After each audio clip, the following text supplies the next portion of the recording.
오늘 본문은 타락한 인간들의 사악함을 증언하는 본문입니다. 바울은 12절에서 마음과 생각에 있어서 하나님과 선을 추구하지 않는 인간의 죄악이 어떠한지 구약의 말씀을 인용해서 지적했습니다. 이어서 오늘 본문 13절부터는 이러한 부패한 마음에서 비롯된 신뢰들을 들고 있습니다. 그러면서 13절과 14절에서는 언어 생활의 잘못을 지적하고 있고 그들의 말에서 타락했음을 제시하고 있습니다. 또 15절부터 17절까지는 그들의 행동이 부패했다는 것을 제시하고 있습니다. 그리고 18절에서는 결론적으로 그들이 그렇게 하는 모든 이유는 그 뿌리는 하나님을 두려워하지 않기 때문이라고 말씀하고 있습니다. 우선 첫 번째로 들고 있는 것은 그들의 말에 관한 것입니다. 그들의 말의 타락은 세 가지 면에서 그렇다고 증언하고 있습니다. 속임, 저주, 악독 이러한 것들입니다. 바울은 시편 50편 9절을 인용하면서 그들의 목구멍은 열린 무덤이요라는 말로써 고발을 하고 있습니다. 유대인들은 사람이 죽으면 땅에 우리처럼 파묻는 것이 아니라 그 시체를 동굴을 파서 시체를 그 안에 두고 돌문을 닫아놓기도 하고 아니면 땅 위에 석관을 돌로 된 관을 만들어 놓고 그 속에 시체를 넣고 그 위를 돌관으로 문을 닫습니다. 그리고 회를 칠해서 사람들의 접근을 막습니다. 그런데 간혹 오래되고 관리가 되지 않는 것들, 이러한 무덤들은 그 위에는 돌관이 굴러내려서 무덤이 열리기도 합니다. 그래서 열린 무덤이라고 하는 것은 이 돌관이 열려서 관 속이 다 보이는 것을 의미합니다. 여기서 열린이라는 이 단어가 에돌리 우산이라는 단어를 사용하는데 돌리오 미완료 시제를 사용합니다. 그러니까 다시 말하면 계속해서 속이고 있다. 계속 속이는 그 모습을 보이는 겁니다. 한번 속이는 것이 아니라 속이는 것이 일상이라는 의미를 가지고 있는 단어입니다. 마태복음 15장 11절에서는 입에 들어가는 것이 사람을 더럽게 하는 것이 아니요 입에서 나오는 그것이 사람을 더럽게 한다고 말씀하고 있습니다. 또 만물보다 거짓되고 심히 부패한 것이 사람의 마음이라고 그렇게 증언하고 있습니다. 결국 그 마음이 이끄는 대로 행동을 하면은 타인을 속이는 삶을 살 수밖에 없다는 것입니다. 또 입술에는 독사의 독이 있다는 이 표현은 시편 140편 3절을 인용하는 말씀입니다. 입술에 독사의 독이 있다라는 것은 그 말이 타인의 감정과 인격을 죽이는데 치명적이라는 말이라는 것을 말하고 있습니다. 특히 독사라는 이 단어는 아스피톤이라는 단어를 사용하는데 사막에 살고 있는 코브라와 같은 이런 그 사나운 독을 가진 그러한 독사를 의미합니다.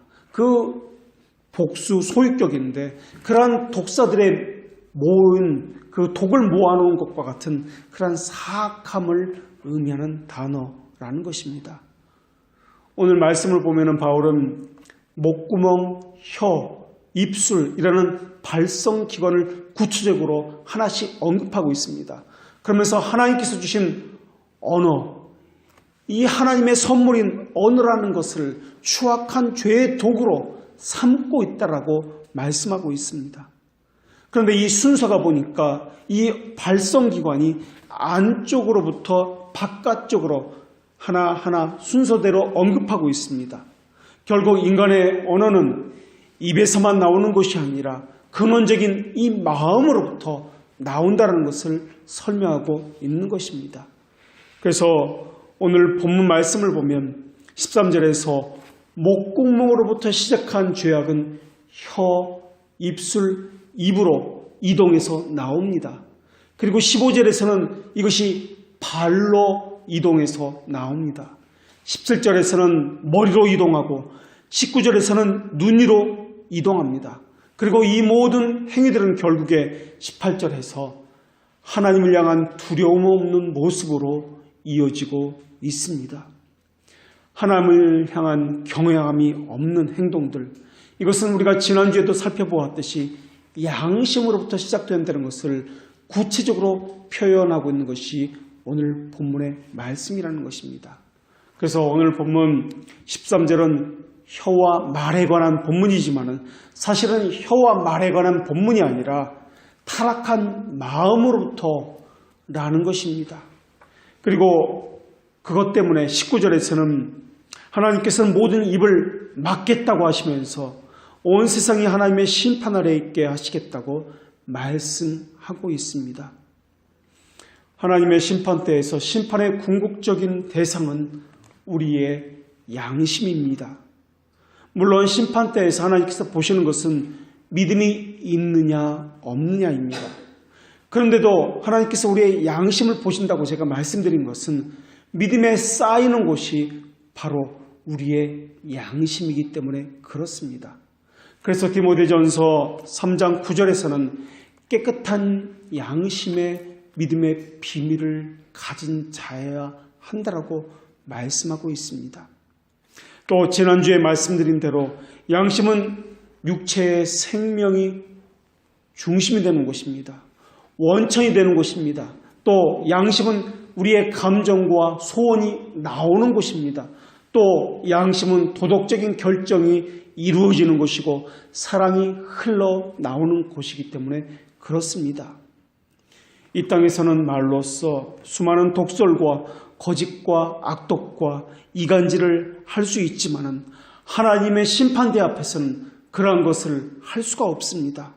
결코 자기를 자랑할 수도 없고 변명할 수도 없으며 아무 말도 할 수가 없을 것입니다. 타락한 본성은 구원받을 수도 없으며 이것은 또한 하나님 앞에서는 율법의 행위로는 의롭다함을 얻을 육체가 없음을 말씀하고 있는 것과 관련이 있습니다. 그래서 양심은 반드시 칭의와 연결되어야 합니다.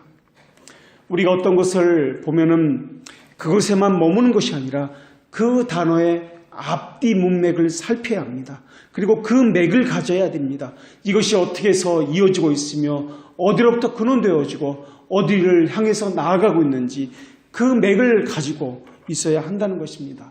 그래서 오늘 본문 역시 지난주에 살핀 양심과 연결되고 있으며 그것이 계속해서 나올 행위와도 연결되어 있으며 그것이 추구하고 있는 궁극적인 것, 하나님을 경외함과 또한 멸시함과 연결되어 있다는 것을 우리가 살펴야 하는 것입니다. 그래서 오늘 본문은 말과 관련되어 있지만 그보다는 말과 행동과 하나님을 향해서 두려움이 없는 것과 연결되어 있습니다. 또 그것의 시작인 양심과도 연결되어 있습니다. 그래서 말과 혀에 관한 문제를 오늘 본문에서는 다루고 있지만 이것은 단지 말과 혀에 관한 문제가 아니라 하나님의 율법인 십계명 전체를 다루고 있는 본문이기도 하다는 것입니다. 특별히 말과 혀에 관계되는 십계명 가운데 제3계명 하나님의 이름을 망령되게 부르지 말라는 말씀과도 연결되어 있다라는 것입니다. 십계명 가운데 이 제3계명은 1계명부터 4계명 가운데 모든 것을 담고 있는 핵심 계명입니다. 초대교회 때 집사를 뽑을 때 그 조건을 보면은 믿음과 성령이 충만하고 라는 조건을 가지고 있습니다. 그런 다음에 또 하나의 조건이 있는데 그 조건이 뭐냐면 사람들에게 칭찬을 받는 사람이어야 한다는 조건이었습니다. 칭찬을 받는다는 것은 말과 상관이 있습니다. 그리고 자기가 자기를 칭송하는 것이 아니라 다른 사람이 그 사람을 칭송하는 말을 하는 것입니다. 이건 역시 자문의 말씀과도 맥을 같이 합니다. 칭찬받는 사람의 말은 오늘 본문과는 전혀 반대의 말을 했다라는 것을 알 수가 있습니다. 오늘 본문에는 속임, 저주, 악독과 같은 말을 하는 것을 들고 있는데 이런 말을 하지 않는 사람, 이런 사람을 신자라고 이야기하고 이런 사람만이 직분을 가질 수 있다라는 것입니다. 여기서 우리는 말에 주목해야 하는 것이 아니라 그 말을 하게 하는 근원에 주목해야 합니다. 왜냐하면 속임, 저주, 악독이라고 표현된 것은 스스로 마귀의 자녀임을 보여주는 것이기 때문에 그렇습니다. 마귀는 거짓말쟁이요, 거짓의 아비라고 성경은 증언하고 있습니다. 특별히 그들은 하나님의 길을 방해합니다. 백성들을 속입니다. 말로써 그들은 이간질을 합니다. 저주 역시 마찬가지입니다. 하나님을 헛듣고 그분의 이름을 비방하고 저주와 악독이 가득하여 죄의 지배를 받고 있다는 증거를 이야기하고 있습니다. 저주는 사탄으로부터 주어졌기 때문에 그들은 모든 것을 궁극적으로 하나님을 향한 거짓을 향하고 저주로 이어지도록 그렇게 만들고 있습니다. 그래서 그들은 절대로 하나님을 경외할 수가 없습니다. 또 본능적으로 하나님을 경외하지 않는 사람들은 누가 나보다 잘 되는 것, 칭찬을 받는 것을 보면 괜히 싫습니다. 내가 높임을 받고 싶습니다. 내가 칭찬을 받고 싶은 본능이 그들에겐 있습니다. 그래서 그들은 이런 생각을 할 수 있습니다. 어떻게 사람이 주님만을 위해서 살고 있는데 사람들에게서 칭찬을 받을 수 있을까? 아마도 사람들이 그 사람을 칭찬하는 것은 그 사람들과 무슨 모종의 관계가 있어서일 거라고 그렇게 생각을 하고 있습니다. 또 내가 다른 사람에게 칭찬을 받지 못하는 이유는 다른 사람들은 타락을 했고 나는 하나님만을 추구하기 때문에 그들은 거짓된 사람이고 나는 진리의 사람이기 때문에 그들과 속성이 맞지 않기 때문에 그들은 나를 칭찬하지 않는 거야 라고 생각하는 경우도 있습니다. 또 어떤 성도가 믿지 않는 많은 사람들에게 환영을 받고 대중적이 되면은 저 사람은 틀림없이 하나님과의 관계는 잘못된 세상적인 사람일 거야 라고 생각할 것입니다. 반대로 내가 사람들에게 칭찬을 받으면 나는 믿음이 좋기 때문에 성품이 좋기 때문이라고 그렇게 생각합니다. 이런 거짓된 거, 속이는 거, 허구가 누구에게나 다 깃들어 있다는 것입니다. 우리 양심은 이렇게 자기만 하는 고집스러운 아집에 붙들려 있습니다.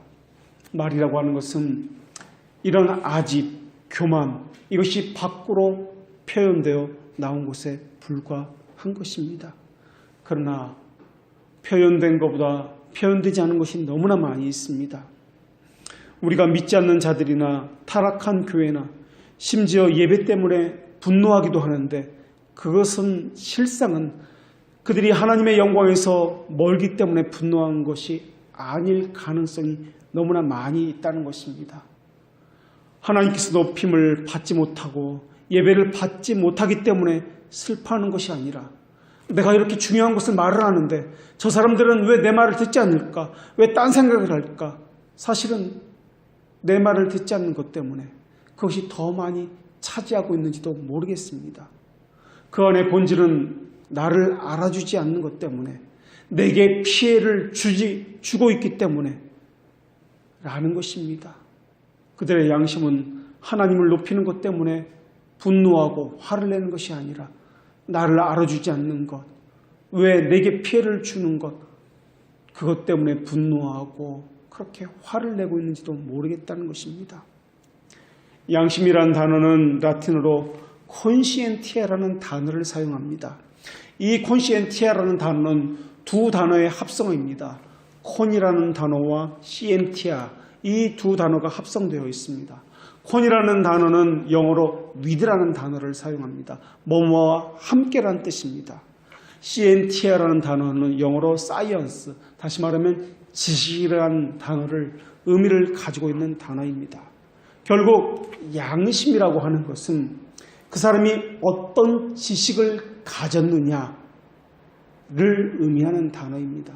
다시 말하면 그 사람이 가진 지식이 어떠하느냐에 따라서 그 양심이 달라진다는 것입니다. 그래서 양심은 개인을 판단하는 데 있어서 기준이 되는 내적 성향을 의미합니다. 그래서 사람은 양심이 없는 게 아닙니다. 다만 그 양심과 함께 있는 그 지식이 정도가 서로가 다르다는 것입니다. 사람들 각자가 양심에 대한 다른 개념을 가졌다라는 것입니다. 그래서 오늘날 보면은 교회 세습이나 편법으로, 교회가 불법으로 방종을 일삼는 그러한 것을 우리는 비판하기도 합니다. 또 그 교회는 소위 유명한 사람들, 정치인도 많고 법에 대해서 탁월함을 가진 사람도 많이 있는데, 또 많은 사람들이 있는데 왜 그러한 행위를 옳다고 여기는지 우리는 그들을 비판합니다. 그들을 향해서 이상하다고 여깁니다. 그런데 그것은 이상할 것이 하나도 없습니다. 그들이 가진 지식의 체계가 다른 사람들과 다르기 때문에 그렇습니다. 그들이 가진 양심이 다른 사람과 같지 않기 때문에 그렇습니다.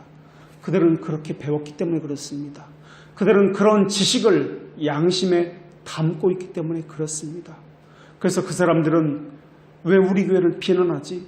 우리는 옳게 하고 있는데 그 교회를 비난하다고 하는 사람들을 향해서 이해할 수 없다라고 그렇게 생각하고 있는지도 모르겠습니다.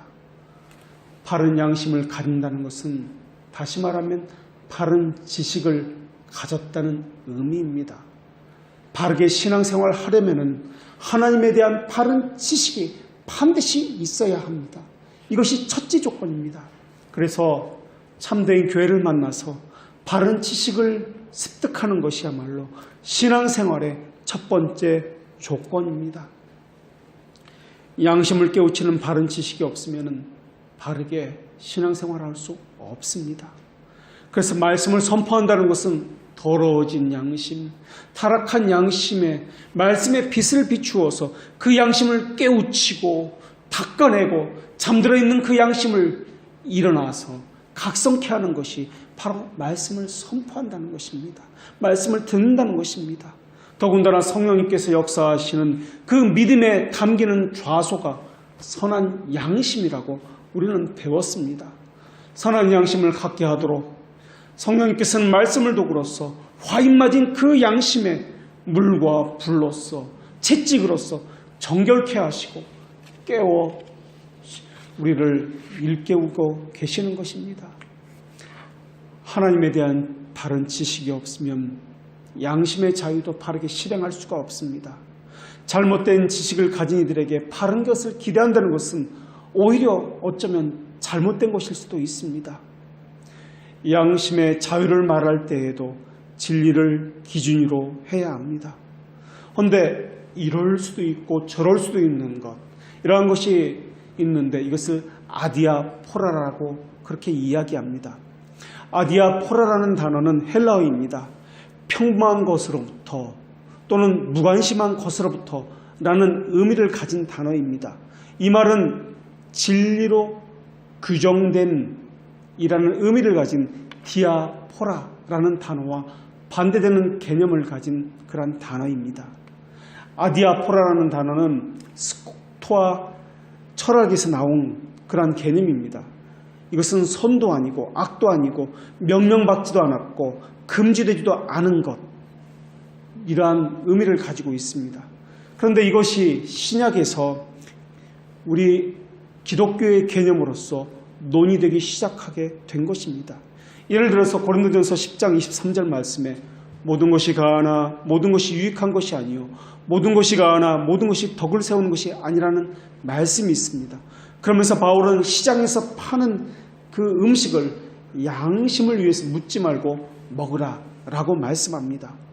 그리고 1681년 교회에서 보면은 아디아포라에 관한 많은 논쟁들이 있었는데 1681년 독일 함부르크 극장을 지으려는 그러한 논쟁이 있기도 했습니다. 경건주의자들은 우리나라의 이 지역에 극장을 지어서는 안 된다. 세상의 오락이 이 땅에 들어서는 안 된다. 이것은 반기독교적이다라고 비난을 했습니다. 그래서 경건주의자들과 루터파 간에 격렬한 논쟁이 있었습니다. 루터파는 규범적 원칙을 주장을 합니다. 그렇기 때문에 열려있는 그러한 입장을 가지고 있습니다. 그러나 경건주의자들은 그럴 수가 없었습니다. 가곡을 부를 수 있는 극장을, 세상의 노래를 부를 수 있는 극장을 지을 수 있다. 이것이 루터파의 입장이었습니다. 성경에서 금하지 않았기 때문에라는 것입니다. 그러나 칼빈을 따르는 개혁파는 성경에서 명하지 않았기 때문에 할 수 없다라는 것입니다. 그래서 제네바에서 춤과 노래를 다 없애버렸습니다. 세속적인 것을 다 없애버렸습니다. 루터와 칼빈의 근본적인 차이가 있는데 그것이 바로 아디아포라의 문제였습니다. 루터는 성경에서 명백하게 금하지 않는 것은 로마 전통 구속력이 있기 때문에 받아들일 수 있다라는 입장을 가졌습니다. 그러나 칼빈은 성경에 명하지 않는 것, 로마 교회의 전통이나 관습은 모두가 거부되어야 한다라고 보았습니다. 이 원리는 교리적인 문제뿐만 아니라 교회관이라든지 교회 정치에도 동일하게 적용되기 시작했습니다. 성경이 명백하게 말하고 있는 것을 디아포라라고 합니다. 명백하게 말하고 있는 것, 규정된 진리라고 말하고 있는 것을 디아포라라고 하는데 존 머리라는 신학자는 이것을 규정된 원리다, 규정적 원리다라고 그렇게 이야기했습니다. 규정적 원리라는 것은 성경이 명백하게 말씀하고 있는 간섭받은 영역이라고 우리가 바꿔 말할 수 있습니다. 옳다, 그르다, 가부를 물을 일 없이 무조건적으로 따라야 되는 것, 규정적 진리를 디아포라라고 말을 합니다. 예를 들면 예수님의 부활, 예수님의 탄생 이러한 것들은 자기 멋대로 해석할 수가 없습니다. 이것은 진리입니다. 이러한 것이 바로 디아포라, 규정된 진리라는 것입니다. 이것이 규정적 원리라는 것입니다. 물론 디아포라는 말이나 규정적 원리라는 말은 성경에는 나오지 않습니다. 그러나 이 단어가 성경에 나오지는 않지만 이 원리에 대해서는 성경에서는 분명하고 정확하게 말씀하고 있습니다. 그래서 우리가 신앙을 고백하는 웨스트민스터 신앙고백서 1장 6항에서도 이 문제를 분명히 다루고 있습니다. 우리의 신앙고백은 이렇게 고백합니다. 하나님 자신의 영광과 관련된 것이나 인간의 구원과 관련된 것이나 신앙과 생활에 필요한 모든 것에 관해서는 하나님이 가지고 계시는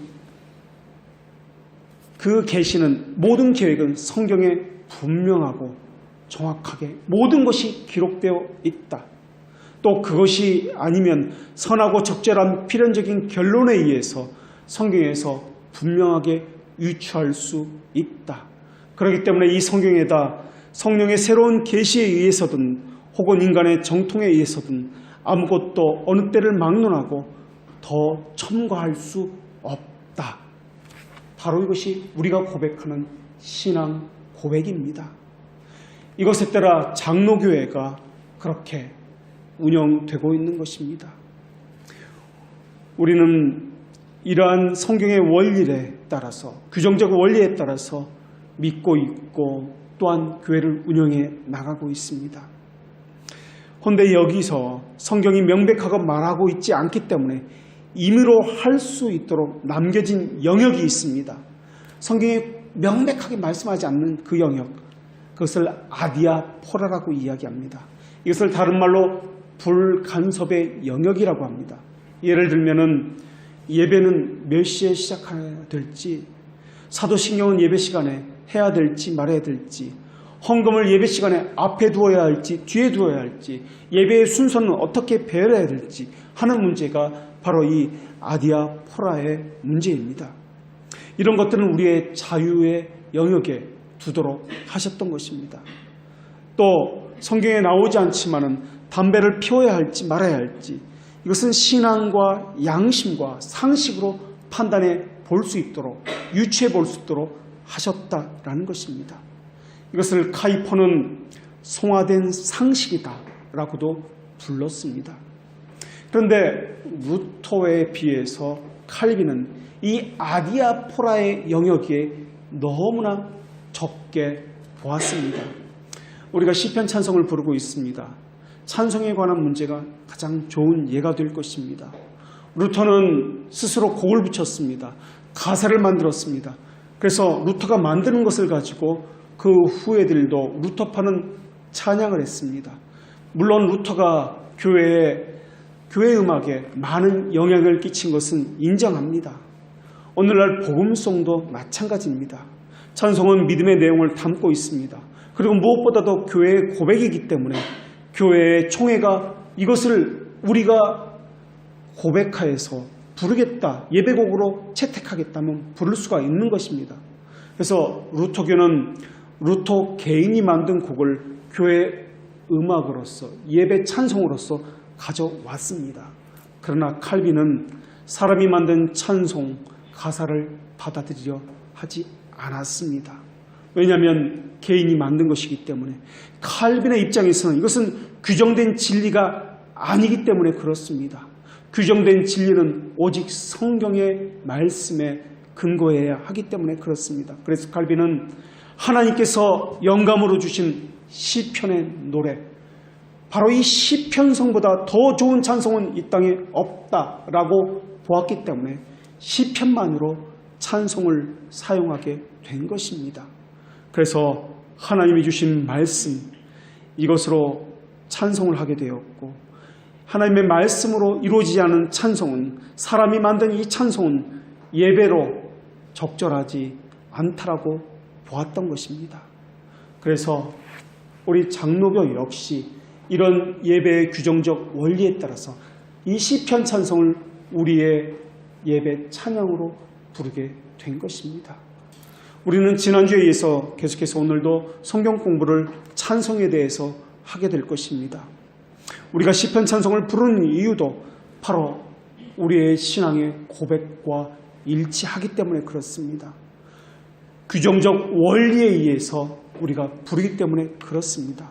또 성경에 보면 예수님께서도 만찬을 하시고 시편을 부르면서 감난산으로 향했다는 그러한 기록의 말씀이 있습니다.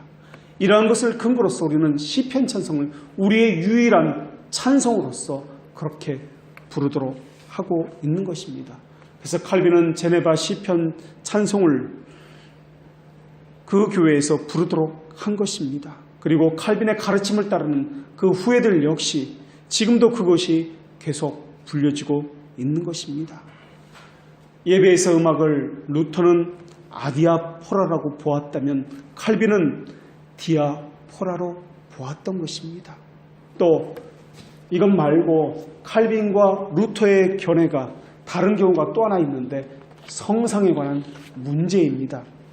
찌빙글리나 칼빈은 성상을 제거했습니다. 그리고 그림도 조각도 교회에서 다 제거해버렸습니다. 그런데 루터는 성상의 문제를, 그림과 조각의 문제를 아디아포라의 영역으로 본 것입니다. 그래서 교회에서 그림을 그리도록, 조각을 하도록, 형상을 만들도록 그대로 두어버린 것입니다. 그래서 루터의 견해는 비텐베르크로 돌아온 그의 설교에서도 아주 잘 나타나 있습니다.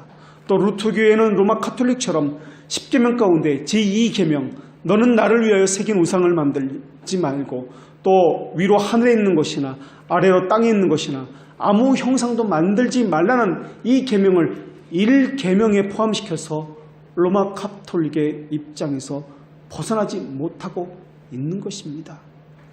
루터파는 제2계명을 본래대로 회복하는 일에는 관심이 없었던 것입니다. 결국 루터가 이해한 것은 이 형상의 문제에 대해서는 아디아포라라는 개념으로 이해했던 것입니다. 여기서 두 사람의 뚜렷한 차이를 볼 수가 있습니다. 이번에는 반대로 디아포라는 개념을 협의의 개념으로 축소해서 이해한 경우도 있습니다. 칼빈 시대의 제세례파가 그러했습니다. 제세례파는 성경에서 유아세를 분명하게 말씀하고 있지 않기 때문에 유아세를 반대했습니다. 성경에 명확하게 그 말씀이 없기 때문에 라는 것입니다. 오늘날 침례교회에도 유해사례를 반대해서 유아사례가 없습니다. 그러나 칼빈을 비롯해서 우리 개혁파에서는 유아세를 아주 중요하게 여기고 있습니다. 고린도전서 1장 6절에 16절에 또한 내가 스데반의 집에 사람에게 세례를 주었다라는 말씀이 나오는데 그 집에 사람들에게 주었다. 다시 말하면 세례의 범위가 집안에 속한 모든 사람에게 어린아이를 포함해서 모든 이의 가족이다 라고 보았기 때문에 그렇습니다. 그래서 장로교회는 유아세를 규정적 원리로서 받아들여서 유아세를 인정합니다. 그러나 제3례파는 성경에 그것이 분명한 근거가 없다라고 거부하고 있습니다. 이처럼 우리가 어떤 지식을 가졌느냐에 따라서 성경을 대하는 해석도 다르게 할 수 있고 믿음 생활도 다르게 할 수 있는 것입니다. 잘못된 지식을 가진 양심은 바른 행동을 낳을 수밖에 없는 것입니다. 예를 들어서 이단 가운데 신천지 같은 경우는 거짓말을 해서라도 하나님의 뜻을 이룰 수 있다. 이것은 거짓말이 아니다. 부정이 아니다. 죄가 아니다라고 그들은 가르침을 받습니다. 그래서 거짓을 통해서도 궁극적으로 목적만 선하면 된다라는 것을 그들은 가르치고 있습니다. 그들 안에는 잘못된 지식이 있기 때문에 그들은 그것이 옳다라고 여기는 것입니다. 부패성을 지닌 인간은 언제나 지나칩니다. 또 언제나 치우치고 또한 언제나 거짓된 지식을 가지면 잘못된 방향으로 흘러갈 수밖에 없습니다. 또 그들은 가식인 것에 언제나 동요합니다. 가식인 것을 기뻐하고 가식인 것을 추구하다 보니까 그것 때문에 좌절에 빠지기도 합니다. 물론 하나님께서 인간의 연약함을 위해서 주신 것이 가시적인 상징인 성례입니다. 그러나 이 가시적인 상징에 너무나 외적인 상징에 치우치다 보면 미신에 빠지게 되어 있다라는 것입니다. 미신에 치우치게 되면 하나님께 경배드리는 것이 아니라 자기 심정에 꿈과 허구에 자기가 만들어진 그 고한물과 허상을 경배할 수 있게 되는 것입니다. 또 가시적인 것을 만들어 고안하게 될 것입니다. 그리고 의식 가운데 예배 가운데 그 가시적인 고한물들을 들여와서 예배를 통해서 만족을 얻게 될 것이고 그 하나님에게 관심을 갖는 것이 아니라 내가 어떻게 예배 가운데 행했는지 이것에 관심을 갖게 될 것입니다. 하나님에 대해서 관심을 갖는 것이 아닙니다. 내가 어떻게 했는지 나에 대해서 관심을 갖게 된다는 것입니다. 이것을 성경에서는 외식이다, 외식주의자다 라고 이야기합니다. 칼빈은 외식주의자에 대해서 기독교 강요 1권 4장 14항에서 이렇게 이야기했습니다. 외식주의자들은 뒤틀린 꼬불꼬불한 길을 걸으면서 자신이 그분으로부터 도망치는 바로 그 시기에 하나님께 가까이 오는 척하곤 한다. 전 생애가 영속적인 순종의 과정이어야 하지만은 그들은 모든 행위에서 담대하게 모반하고 자신이 지나치게 잘하는 몇 가지로 그분을 달래려고 한다. 또 고결한 심정과 거룩한 삶으로 그분을 봉사함에도 불구하고 그들은 무가치하고 보잘것없는 고한물과 자질구레한 것들을 사용해서 그분의 호의를 얻으려고 노력을 한다. 평안할 때는 하나님에 대해서 시시덕거리고 그분의 권능에 대해서 비하하며 수다를 떨고 조롱하지만은 절망할 때는 그분을 찾아야겠다고 느끼면서 자신이 하나님에 대해 전적으로 무지하지 않았고 일찍이 명시되어 했던 감정을 억눌렸다는 것을 직명하면서 절규하는 기도를 하기 시작한다. 이것이 바로 자기 필요에서 하나님을 찾는 외식자들의 모습입니다. 미신이나 외적인 상징에 관심을 갖다 보면 외식주의로 전락하게 되어 있습니다. 작은 것에 놀라하고 사소하게 기뻐하고 큰 것에 힘들어하고 불평을 합니다. 말꼬리를 붙들고 늘어지고 허풍을 떨고 혼자 상상하고 중얼거리고 주관적인 판단에 의해서 고한물을 머릿속에서 만들어냅니다.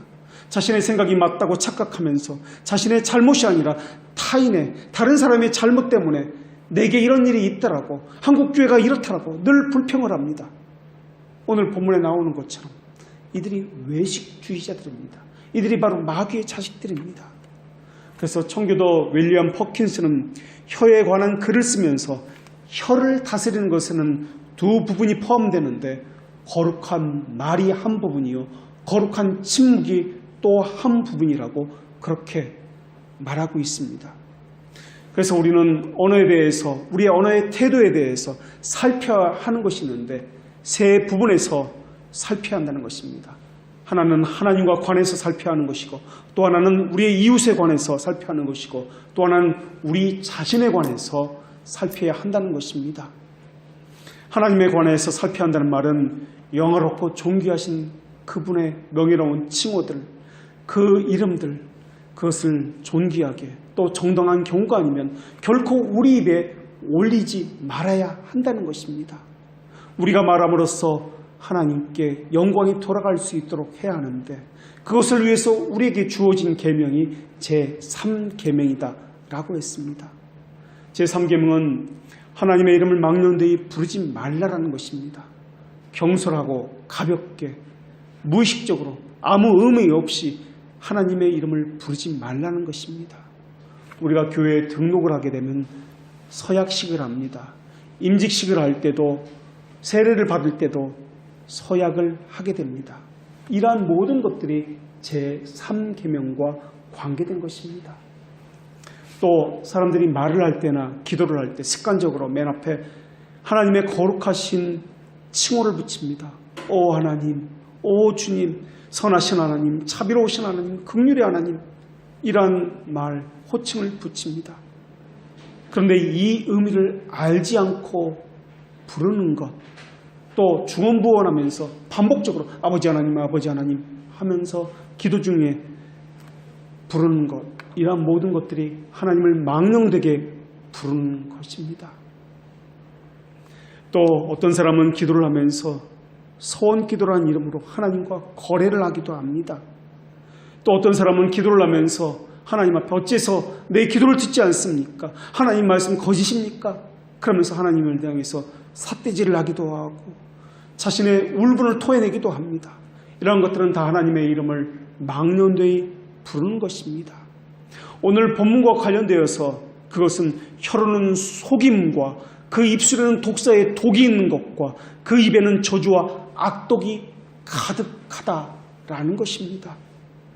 땅의 임금들도 우리가 왕의 이름을 그렇게 부른다면 왕은 우리를 향해서 모독을 받는 것을 참지 못할 것입니다. 하물며 영원한 하나님을 향해서 우리가 그렇게 부른다면, 기도라는 이름으로 또는 여러 가지 이름으로서 그렇게 하나님을 부르신다면 하나님께서는 그러한 계명을 어기는 것을 보지 못하실 것입니다. 하나님께서 참지 않고 벌을 내리실 것이다 라고 말을 하면 어떤 사람은 속으로 생각하기를, 그러면 내가 이렇게 생각하는데 하나님께서 나를 어쩔 것이야 라고 경멸까지 합니다. 하나님은 제3계명에 그런 사람에 대해서 형벌을 두셨다고 말씀합니다.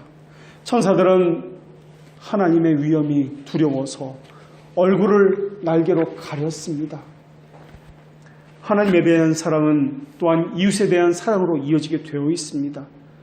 이웃에 대해서 말을 하려 할 때도 선한 것인지 악한 것인지 그것을 우리는 구별할 수 있어야 합니다. 또 이웃의 악함에 대해서, 허물에 대해서 말을 하는 것도 마찬가지입니다. 그 사람의 허물이 그 사람의 연약함에서 나온 것이든 아니면 죄악에서 나온 것이든 하나님께서 그렇게 말하도록 부름을 받은 것이 아니라면 말을 해서는 안 된다는 것이 성경의 증언입니다. 사람은 이웃에 대해서 그 악을 말을 하는 경우에 세 가지 경우에만 말을 하도록 부름을 받았다고 이 청교도 퍼킨스는 그렇게 이야기합니다. 첫째, 내가 그 사람의 악에 대해서 알고 있는 것을 심판대에서, 법정에서 증언할 것을 합법적으로 요구받았을 때에만 악함에 대해서 말할 수 있다는 것입니다. 두 번째는 그 사람이 가진 잘못에 대해서 고치도록 권면할 때 그 사람에게 직접 죄와 허물을, 악함을 말할 수 있다라는 것입니다. 셋째는 그 악함으로 인해서 다른 사람이 피해를 받고 공공의 이익이 또한 피해를 받을 때 그 악을 막기 위해서 우리는 말할 수 있다라는 것입니다. 왜냐하면 선한 사람들이 그 악으로 인해서 넘어질 수 있고 피해를 볼 수 있기 때문에 그렇습니다. 그래서 다른 사람의 복지가 피해를 볼 때 그것을 드러낼 수 있다라는 것입니다. 그러나 그때에도 유의해야 할 것이 있습니다. 악에 대해서 말을 할 때에도, 그것이 유익하다고 말을 할 때에도 일반적인 방식으로 언급을 해야 한다는 것입니다. 다른 사람들이 그 사람이 누구인지 금방 찾아내지 못할 수 있도록 환경을 감추고 그 사람의 이름을 감추고 그 악 자체만을 언급해야 한다는 것입니다. 그리고 들은 사람 역시 판단하지 말아야 한다는 것입니다. 거기에 대해서 더 이상 말을 하지 말아야 한다는 것입니다. 예, 아니오만 해야 한다는 것입니다. 사랑은 악한 것을 생각하지 않습니다. 그래서 성경은 이렇게 말씀합니다. 그러므로 때가 이르기 전 곧 주께서 오시기까지 아무것도 판단하지 말라. 그가 어두움에 감추인 것을 드러내고 마음의 뜻을 나타내시리니 그때 각 사람에게 하나님으로부터 칭찬이 있으리라 라고 말입니다. 신자는 악함에 대해서 말을 해서는 안 된다라는 것입니다. 어거스틴도 이것과 관련해서 특별한 규칙 3가지를 우리에게 제시했습니다. 아무것도 판단하지 말아야 되는데 하나님의 예정에 대해서 판단하지 말아야 되며 하나님의 말씀인 계시에 대해서 성경에 대해서 판단하지 말아야 되며 부름받지 못한 사람의 상태에 대해서 아무런 판단을 하지 말아야 된다. 다시 말하면 말을 하지 말아야 된다라고 이야기했습니다. 또 자기 자신에 대해서도 스스로 찬송하지도 말아야 되며 비난하지도 말아야 되는 것입니다. 잠언 말씀에서는 타인이 너를 칭찬하게 하며 내 입으로는 하지 말며 외인이 너를 칭찬하게 하고 내 입술로는 하지 말지니라 라고 말씀했습니다. 물론 거룩한 자랑을 하지 않으면 안 되는 경우도 있을 것입니다. 부득불 자기 자랑을 해야 하는 경우도 있을 것입니다. 자신의 불명예가 복음을 가리는 경우 또는 자신의 명예가 하나님의 영광을 가리는 경우의 말입니다. 그 경우에는 바울처럼 누가 감히 무엇을 자랑한다면 어리석은 나도 감히 자랑하거니와 그들이 히브리인이야 나도 그러하다 라고 말했던 것처럼 말입니다. 3계명에서 요구하는 것은 저주, 거짓 맹세, 불필요한 맹세 등으로 하나님의 이름을 모욕하거나 남용하면 안 된다라는 것입니다. 우리는 율법을 해석할 때 하지 말아야 하는 것은 하는 것으로 살펴야 하고 그리고 그 말씀의 이명과 상징을 살펴야 한다고 이미 배웠습니다.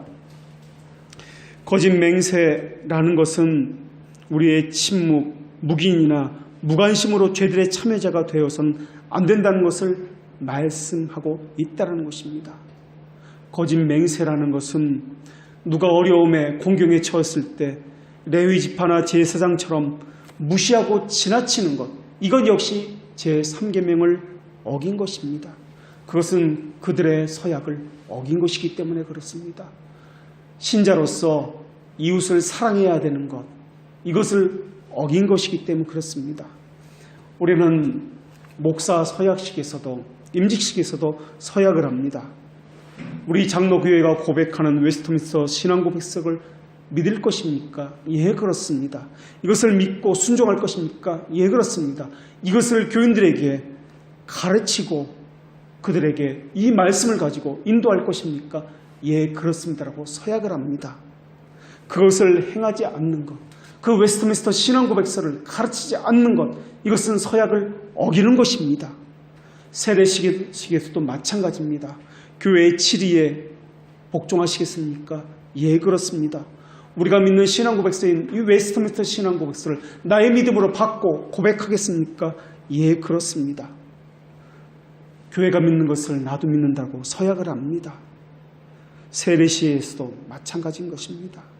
이것을 믿지 않고 순종하지 않는 것, 이것은 서약을 어기는 것입니다. 이것이 바로 악독, 거짓, 속임이 가득한 말을 하는 것입니다. 결국 오늘 본문 18절에서 결론적으로 말씀하고 있는 그분을 두려워하는 심정으로 우리의 구체적인 삶의 책임과 의무를 수행해야 한다는 것입니다. 하나님은 우리가 올바로 고백하길 원합니다. 하나님은 우리가 올바로 하나님을 경배하고 하기를 원합니다. 우리의 말과 행위로 영광을 돌리시기를 하나님은 원하고 있습니다. 그렇지 않은 자들을 하나님은 죄 없다 하지 않습니다. 또 죽음의 형벌을 받을 것이라고 엄히 경고하고 있습니다. 그것이 하이델베르크 교리문답에서 고백한 우리의 믿는 바입니다. 헛된 맹세, 서원을 금지하는 이유도 하나님의 이름을 모독하지 말아야 하기 때문에 그렇습니다. 하나님의 작정에 대해서, 섭리에 대해서 투덜하지 마십시오. 언쟁하지 마십시오. 왜 내게 이런 어려운 일들이, 왜 나만 이런 고통스러웠고 이해할 수 없는 일이 일어나는 것이라고 말하지 마십시오. 호기심을 가지고 하나님의 말씀을 꼬치꼬치 캐묻는 것도, 또한 잘못 적용하는 것도 하나님께서는 금지하셨습니다.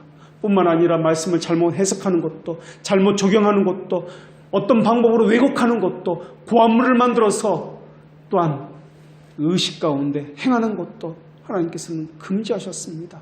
이것이 우리가 믿는 바요, 우리가 고백하는 바입니다.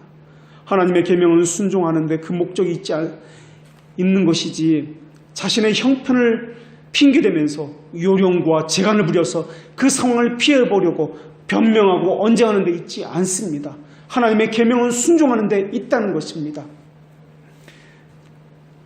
제3계명은 이런 요령을 금지하고 있습니다. 마땅히 해야 할 것을 어떤 변명을 들지 말고 하라고 말씀하고 있습니다. 우리는 세례식에서, 교인 등록식에서 서약을 하고 임직식에서 또한 맹세를 합니다. 이 맹세는 합법적인 맹세여야 하고 이 맹세는 지켜져야 합니다. 그 맹세로 우리의 양심을 지키시는, 살피시는 하나님께 자신의 진실함이 어떠한지, 자신의 믿음이 어떠한지 이 서약을 이해함으로써 드러내 보이는 것입니다. 만일 이것이 어겨진다면, 거짓이라면, 속이고 있다면 저주를 받아야 한다는 것이 이 맹세에 또한 주어진 하나님의 약속입니다. 지금 당장 벌이 내리지 않는다고, 지금 당장 형벌이 없다라고 깔보고 업신여기는 행동도 금물입니다. 하나님을 무시하는 것도 금물입니다. 이것이 성경에서는 오만이다, 교만이다라고 말하고 있습니다. 악인들이 방자에 행하는 것은 하나님께서 지금 당장 형벌을 내리지 않기 때문에 그렇습니다. 그것이 바로 그들이 가진 악입니다. 악을 행하는 데 마음이 담대한 것입니다. 형벌을 당장 하나님께서 내리신다면 그들은 결코 방자할 수 없습니다. 지금 당장 내 행위대로, 내 말대로 형벌이 주어진다면 결코 이 땅에서는 죄를 짓는 사람이 없을 것입니다. 그러나 하나님의 은혜를, 하나님의 긍휼을 그들은 비웃고 있기 때문에 담대히 죄를 행하고 있는 것입니다. 또 어떤 사람은 맹세나 소원이라는 단어를 사용하지 않습니다. 그런데 내가 목사야, 내가 목사니까 내가 말하면 다 따라와야 돼. 또 어떤 사람은 내가 교회 다니는데 내가 거짓말할 수 있어, 나를 믿어 라고 이야기합니다. 자신의 신분이나 지위를 가지고 교회의 직책을 이용해서 함부로 자신의 진실성을 증명하려는 사람이 있습니다. 이건 역시 제3계명을 어기는 것입니다. 직분으로, 자신의 신분으로서가 아니라 자신의 인격으로서 자신의 진실함을 나타내야 합니다. 그런데 자기가 이런 직분을 가졌다라고 그 직분을 이용해서 자기를 드러내는 것, 이것은 신학적으로 보면 단성론자다라고 이야기합니다. 2000년 교회 역사를 보면은 항상 공통적으로 일어나는 거짓 신앙의 모습이 있는데 바로 이 단성론자들의 모습입니다. 이것은 하나의 모습을 가지고 홍길동처럼 여기서는 이런 모습, 저기서는 저런 모습으로 나타나는 그런 것을 말합니다. 양심에서 나타난 일이기 때문에 사실 겉모습으로는 그 사람의 경건함을 우리가 판단할 수 없습니다.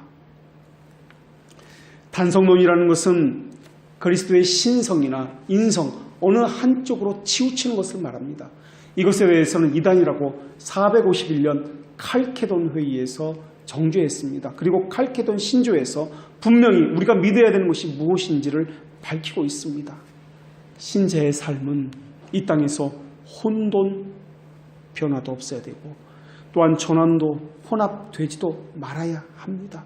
이게 무슨 말이냐면 신자의 삶이라는 것은 하나님께서 이 땅에서 주신 그 혜택과 혼동하지 말아야 되는 것인데 사회에서 사장님이라고 불리는 사람이 교회에서도 사장님이라고 불린다는 것, 이러한 것을 의미합니다.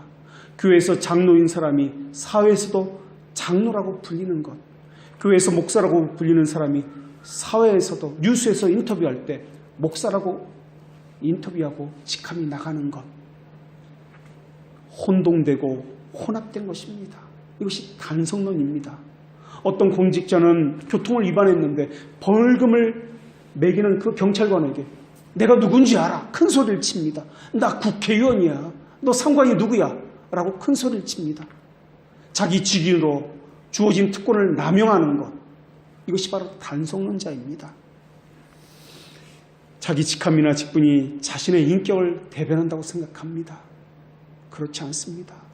와, 저 사람은 큰 교회 장로래. 저 사람은 큰 교회 목사님이래. 그래, 훌륭할 거야. 인격도 훌륭하고 모든 것이 좋을 거야라고 사람들은 생각합니다.